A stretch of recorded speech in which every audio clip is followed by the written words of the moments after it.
Els aficionats a les bicicletes de muntanya es van citar el passat dissabte a l'Alberg de Talarn, a la que va ser la primera jornada BTT del Pallars Jussà. Organitzada per la SAM i amb la col·laboració de la Unió Ciclista Trem, la trobada va servir per aglutinar usuaris i professionals del món de la BTT. La jornada pretén ser anual i anar creixent amb el temps. La SAM busca promoure el BTT en una comarca propícia per la seva pràctica.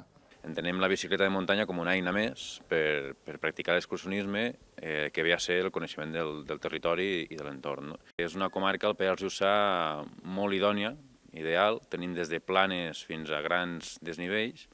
La Vall Fosca ha creat itineraris de bicicleta últimament, de gran dificultat.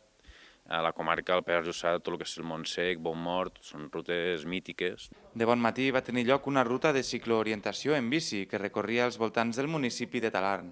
També es va fer una fira de material per part dels comerços especialitzats i tallers de mecànica i reparació ràpida, en cas de patir algun imprevist en ruta. Per l'Alberg de Talarn és una oportunitat per donar-se a conèixer.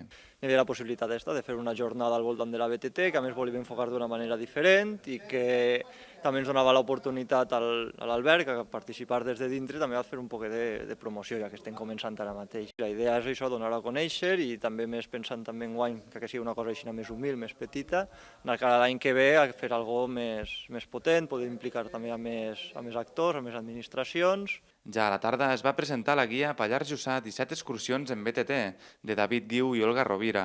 Posteriorment va tenir lloc una xerrada a càrrec de Xavier Agut, que va parlar dels seus viatges amb BTT arreu del món.